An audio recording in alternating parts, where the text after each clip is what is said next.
Hello student, आज हम लोग बीएससी थर्ड ईयर के थर्ड यूनिट को डिस्कस करेंगे। तो थर्ड यूनिट में आज हम लोग देख रहे हैं एनिमल ब्रीडिंग एंड कल्चर। तो एनिमल ब्रीडिंग और कल्चर में आपने पिछले लेक्चर में सेरीकल्चर पढ़ा था। सेरीकल्चर यानी इसमें किसका कल्चर किया जाता है, किस एनिमल का? रेशम के कीट का। तो रेशम कीट की आपने लाइफ साइकिल देख ली थी, उनकी मॉर्फोलॉजी देख ली थी। आज हम उनके कुछ डिजीज़ के बारे में देखेंगे।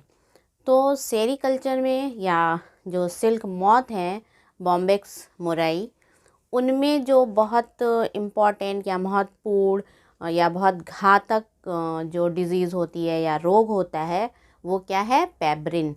तो आज हम लोग पेब्रिन डिज़ीज़ के बारे में डिस्कस करेंगे। पेब्रिन रोग के सिम्टम्स देखेंगे, कैसे पेब्रिन रोग होता है और उनका कैसे हम कंट्रोल करेंगे ताकि हमें सिल्क जो रेशम है वो ज़्यादा से ज़्यादा हम उनका उत्पादन कर सकें। तो आज हम लोग डिस्कस करेंगे बीएससी थर्ड ईयर की थर्ड यूनिट का animal culture and breeding, animal breeding.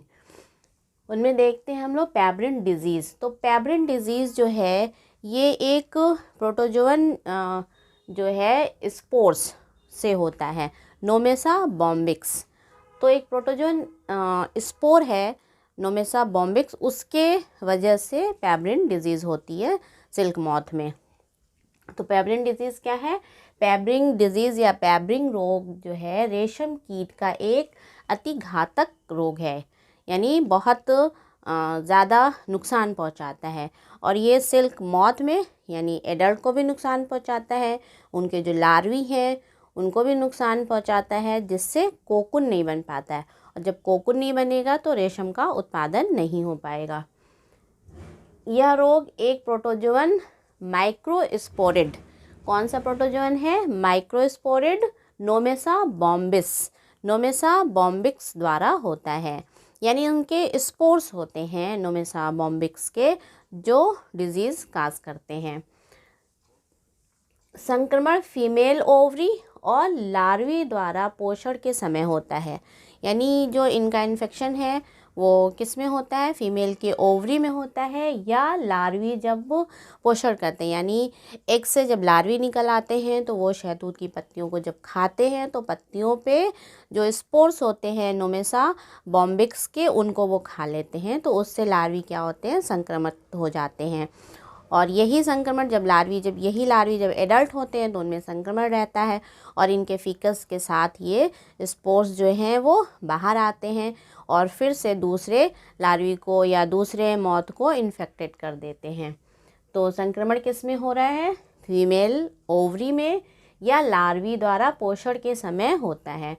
नए स्पोर्स जो हैं वो रेशम कीट की आहार नाल के उत्तकों को भेद कर उत्तक में अंदर पहुंच जाते हैं और वो उत्तक के अंदर तथा कीट के विष्ठा के साथ बाहर निकलते हैं।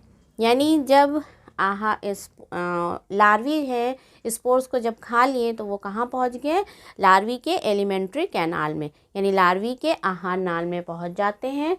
और आहार नाल में पहुंचने के बाद ये क्या होते हैं? वहाँ से 2 न्यूक्लिएटेड से 4 न्यूक्लिएटेड हो जाते हैं।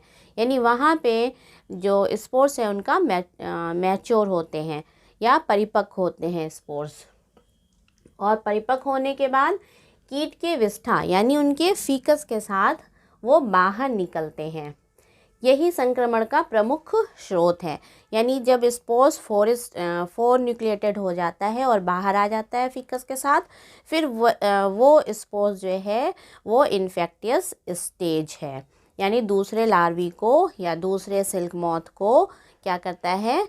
वो संक्रमित कर देता है। यही संक्रमण का प्रमुख स्रोत कौन से? 4 न्यूक्लिएटेड स्पोर्स। रेशम कीट की जो एलिमेंट्री कैनाल है उनमें क्या करते हैं? स्पोर्स के प्रवेश करने पर जब ये स्पोर दूसरा लार्वी खाता है तो उनके एलिमेंट्री कैनाल में प्रवेश कर गया, वहाँ से ये 2 न्यूक्लिएटेड से 4 न्यूक्लिएटेड हो जाते हैं। यानी पहले उनमें कितने? 2 केंद्रक होते हैं और एलिमेंट्री कैनाल में उनका क्या होता है? मैचुरेशन होता है और क्या हो जाते हैं, 4 न्यूक्लिएटेड स्पोर्स हो जाते हैं। अब ये कोशिकाओं को भेद कर जब 4 न्यूक्लिएटेड हो गए तो वो जो एलिमेंट्री कैनाल की अंदर जो उत्तक है या और भी जो कोशिकाएं हैं, ब्लड वेसल्स हैं, तो उन्हें भेद के कहाँ पे आ जाते हैं, रुधिर प्रवाह यानी ब्लड सर्कुलेशन में पहुंच जाते हैं। और जब ब्लड सर्कुलेशन में पहुंच गए तो पूरे उनके बॉडी में वो सभी जगह फैल जाएंगे। तो रुधिर प्रवाह में प्रवेश करके समस्त शरीर में फैल जाते हैं। और जब समस्त शरीर में फैल जाएंगे तो समस्त उत्तकों को या विभिन्न प्रकार के उत्तकों पर क्या करते हैं, आक्रमण कर देते हैं, यानी सबको वहाँ पे क्षतिग्रस्त करते हैं। अब ये रेशम कीट जब क्षतिग्रस्त करेंगे तो क्या सिम्टम्स, कैसे आपको पता चलेगा कि ये पेब्रिन डिजीज़ हो गई है। तो उनके जो सिलेवरी ग्लैंड हैं उन पे वाइट वाइट स्पॉट हो जाएंगे। तो रेशम कीट के जो मिल्की वाइट स्पॉट बनाते हैं, सिलेवरी जो ग्लैंड है उन पे क्या बनाते हैं, वो वाइट स्पॉट देखने को मिलेगा। तो वाइट स्पॉट बनाते हैं। और अंडों को संक्रमण की स्थिति में क्या होता है, जो योक होता है एग के अंदर, जो योक होता है वो नष्ट हो जाता है। अगर लार्वी पे जो लार्वी पे इन्फेक्ट कर रहे हैं तो उनकी जो सिलेवरी ग्लैंड है उनमें वाइट वाइट स्पॉट देखने को मिलेगा। और अंडे में जब इन्फेक्शन होगा तो उनका जो योक होगा, अंडे के अंदर योक होता है, वो नष्ट हो जाता है। अब जब योक नष्ट हो जाएगा तो इनसे क्या होंगे, लार्वी नहीं निकलेंगे। अल्प संक्रमण की स्थिति में अंडों से लार्वी तो निकलते हैं। अगर थोड़ा बहुत संक्रमण हो रहा है अंडों में, ज़्यादा होगा तो योक तो नष्ट हो जाएंगे, तो उनसे लार्वी नहीं निकलेंगे। अगर थोड़ा संक्रमण हो रहा है अंडों में तो उनसे लार्वी तो निकलेंगे, लेकिन वो लार्वी कैसे होंगे, बहुत वीक होंगे और उनमें वृद्धि नहीं होगी। और 2 या 3 मोल्टिंग के बाद जो है लार्वी वो क्या होंगे, मर जाएंगे। जब अंडों का कम संक्रमण होगा या अल्प संक्रमण होगा तो लार्वी तो निकलते हैं, पर बिना कोकुन बनाए तीसरे मोचन तक मोचन में या मोल्टिंग में क्या होते हैं, मर जाते हैं लार्वी। और जब लार्वी मर जाएंगे तो वो क्या करेंगे, कोकुन नहीं बना पाएंगे। और जब कोकुन नहीं बनाएंगे तो इससे सिल्क नहीं प्राप्त होगा। अब रोगग्रस्त जो लार्वी हैं इनमें क्या सिम्टम्स होंगे, कैसे जानेंगे कि ये रोगग्रस्त लार्वी हैं। तो जो इन्फेक्टेड लार्वी हैं या रोगग्रस्त लार्वी हैं, उनके लार्वी की जो वृद्धि होगी वो कैसी हो जाएगी, अनियमित हो जाएगी, यानी रुक रुक के होगी और धीमी गति से वृद्धि करेंगे। तो वृद्धि लार्वी की कैसी हो गई, अनियमित हो जाती है, और जिससे बिना कोकुन बनाए या धीरे धीरे वो गति करेंगे या वृद्धि करेंगे। और लार्वी कैसे होंगे, छोटे छोटे आकार के देखने को मिलेंगे, यानी अनियमित वृद्धि देखने को मिलेगी। लार्वी जो है वो गति भी कम, यानी उनका जो मूवमेंट होगा वो कम होगा, स्लो होगा। और लार्वी जो हैं वो छोटे छोटे आकार के हो जाएंगे और सिकुड़े हुए दिखाई देंगे, यानी छोटे से सिकुड़े हुए से लार्वी दिखने को मिलेंगे। धीरे धीरे गति करते हैं, यानी इनका जो मूवमेंट है, यानी जो चलेंगे वो, यानी लोकोमोशन जो लार्विंग करेंगे वो बहुत धीरे धीरे वो चलते हैं, यानी गति करते हैं। ये काफ़ी विलंब से त्वक मोचन यानी मोल्टिंग करते हैं। अब ये लार्वी हैं वो बहुत देर से उनमें मोल्टिंग होगी और अंत में ये क्या हो जाएंगे, मर जाएंगे, यानी ये कोकुन नहीं बना पाते हैं, कोकुन बनाने की अवस्था तक वो नहीं पहुंच पाते हैं। तो ये तो था इनका डिज़ीज़, कैसे आप पहचानेंगे कि पेब्रिन डिज़ीज़ हो गई है। तो पेब्रिन डिज़ीज़ किससे हो रही है, स्पोर से हो रही है, प्रोटोजोअन स्पोर से हो रही है। वो प्रोटोजोअन स्पोर्स क्या है, नोमेसा बॉम्बिक्स से होती है। और इनमें जो सिम्टम्स क्या है, यानी जब एडल्ट पे इन्फेक्टेड होगा, यानी एडल्ट मॉथ इन्फेक्टेड होगा तो इनके सिलेवरी ग्लैंड पे क्या होंगे, वाइट वाइट स्पॉट दिखाई देंगे। और जब लार्वी इन्फेक्टेड, यानी इस स्पोर्स को लार्वी अगर खा ले रहा है तो लार्वी इन्फेक्टेड हो जा रहा है। जब शहतूत की पत्तियों पे लार्वी खाते हैं तो शहतूत की पत्तियों पे क्या है, ये स्पोर्स किसके थ्रू पड़े होते हैं, यानी कहाँ से आ रहे हैं, जो इन्फेक्टेड मॉथ है, यानी इन्फेक्टेड जो सिल्क मॉथ है उनके फीकस में रहते हैं। उसे शहतूत की पत्तियों के जब ये खाते हैं तो स्पोर्स जो हैं वो किस में आ गए, लार्वी के एलिमेंट्री कैनाल में आ गए। और लार्वी के एलिमेंट्री कैनाल में आके कहाँ पहुँच गए, ब्लड सर्कुलेशन में पहुँच गए और वहाँ से पूरे उनके शरीर में फैल गए और विभिन्न ऊतकों को वो नष्ट करने लगते हैं, यानी जो मॉथ है वो मर जाएगा। अगर कम इन्फेक्शन है तो मॉथ तो नहीं मरेगा, लेकिन वो वहाँ पे लार्वी क्या होंगे, लार्वी के अंदर या मॉथ के अंदर जो स्पोर्स हैं वो 2 न्यूक्लियस से मैच्योर होके 4 न्यूक्लिएटेड हो जाएं, यानी 4 न्यूक्लिएटेड हो जाएंगे। अब जब ये 4 न्यूक्लिएटेड लार्वी हैं तो ये क्या करेंगे, बाहर आ जाएंगे और दूसरे को इन्फेक्टेड करेंगे, यानी उनके फीकस के साथ बाहर आ गए और दूसरे लार्वी को इन्फेक्टेड करेंगे। अब सिम्टम्स क्या है, अगर एडल्ट में पेब्रिन डिजीज़ हो रही है तो उनके सिलेवरी पे वाइट स्पॉट देखने को मिलेगा। और अगर लार्वी में इन्फेक्शन हो रहा है तो लार्वी की जो वृद्धि है वो कैसी हो गई, अनियमित हो गई, यानी वृद्धि उनकी बहुत धीमे धीमे रुक के होती है। मोल्टिंग जो है वो बहुत देर से होती है और लार्वी जो मूवमेंट है, यानी लार्वी जो गति करते हैं पत्तियों पे, वो बहुत धीमे धीमे मूवमेंट करेंगे और क्या हो जाएंगे, बहुत वीक हो जाएंगे और कोकून का निर्माण नहीं कर पाएंगे, जिससे हमें रेशम उद्योग में बहुत बड़ी क्षति होगी, यानी बहुत ज़्यादा रेशम उद्योग का नुकसान होगा।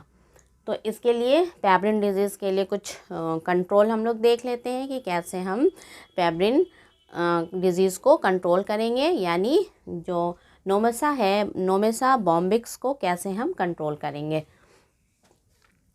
तो सबसे पहले एग्जामिनेशन ऑफ मदर मॉथ, यानी सबसे पहले हम जो मदर मॉथ है उसका एग्जामिनेशन करेंगे, क्योंकि जो मॉथ है वो अंडे देंगी तो उनको हम अलग छांट लेंगे।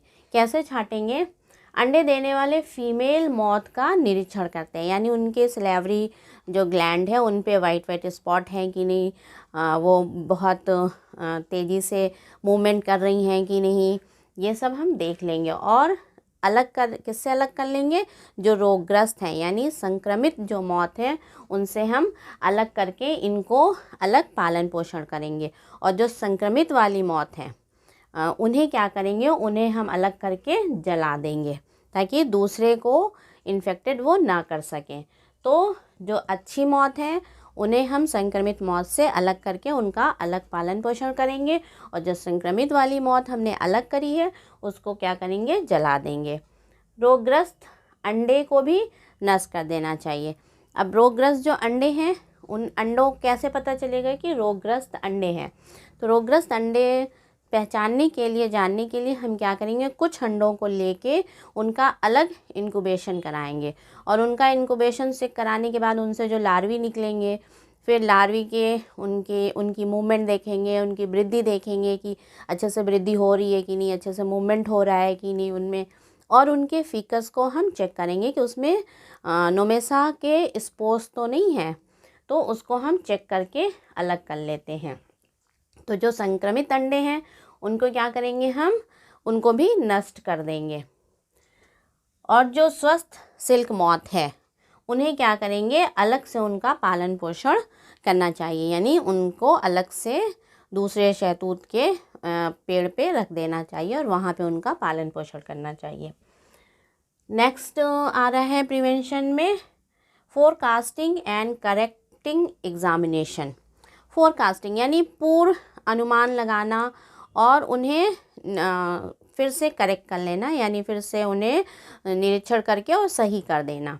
तो पूर्व अनुमान हम कैसे लगाएंगे, पूर्व अनुमान लगाने के इसके लिए हम क्या करते हैं, जो मैच्योर लार्वी है या विलंब से मोल्टिंग करने वाले, त्वक मोचन करने वाले यानी मोल्टिंग करने वाले लार्वी हैं, या मृत लार्वी हैं, या लार्वी के जो फीकस हैं यानी उनका मल जो है, विष्ठा जो है, या कोकुन तथा कोकुन से निकले सीद्र, मतलब जो कोकुन से जल्द ही निकले न्यूली बर्न समझ लीजिए, जो लार्वी हैं उनको हम क्या करते हैं, उनका निरीक्षण करते हैं।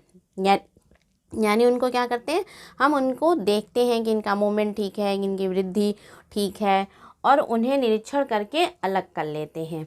और इस अलग करने के बाद जो स्वस्थ है उनका हम पालन पोषण कराते हैं, जो रोगग्रस्त है, संक्रमित है, उन्हें क्या करते हैं, नष्ट कर देते हैं। नेक्स्ट है रिमूवल एंड डिसइंफेक्शन।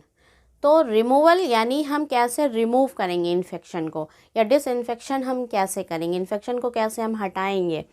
तो संक्रमण को हटाने के लिए, रिमूव करने के लिए पालन पोषण वाले कमरे, जो कमरे हैं उनमें, उन कमरों को, और जो उनमें उपकरण हैं यानी जो एपरेटस हम यूज़ कर रहे हैं उनको पकड़ने के लिए, लार्वी को पकड़ने के लिए या एग को कलेक्ट करने के लिए, उनको अच्छे से साफ़ कर लेना चाहिए, अच्छे से धुल लेना चाहिए, और उन धुले हुए एपरेटस से ही, उपकरण से ही लार्वी को अलग करना चाहिए या हटाना चाहिए।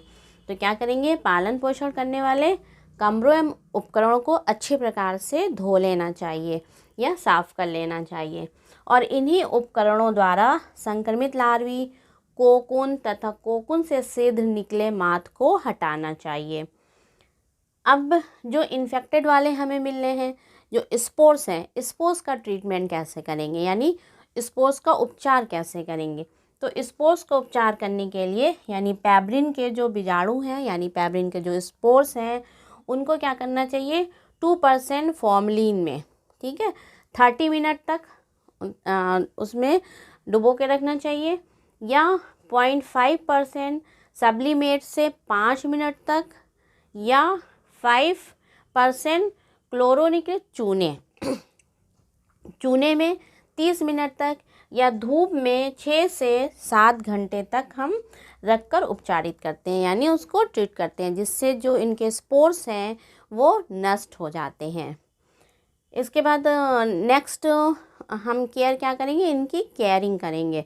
केयर कैसे करेंगे, जो स्वस्थ आप सिल्क मॉथ है, उन स्वस्थ सिल्क मॉथ को अच्छा भोजन, अच्छा फूड प्रोवाइड करेंगे, उन्हें अच्छा शेल्टर देंगे। शेल्टर माने अच्छे से पेड़ पे जो जिनमें ज़्यादा फूड हो, पत्तियां हों, उन पे रखना चाहिए। और क्या करेंगे, इनके जो लार्वी हैं उनको नम और थोड़ा बीच का वातावरण, यानी थोड़ा सा गर्म और नम जो एनवायरनमेंट उन्हें देना चाहिए, ताकि अंडों से जल्दी लार्वी निकले।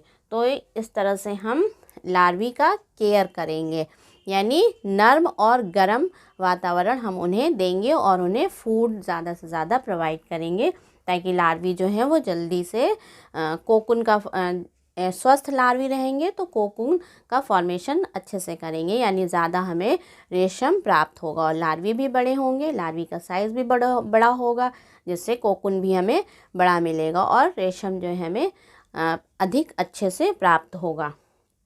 तो ये पैब्रिन डिजीज़ के कुछ प्रिवेंशन एंड कंट्रोल थे, या जिससे कि हम रेशम उद्योग में हम काफ़ी रेशम उत्पादन कर सकते हैं और सिल्क मॉथ को अपने बचा सकते हैं। Thank you.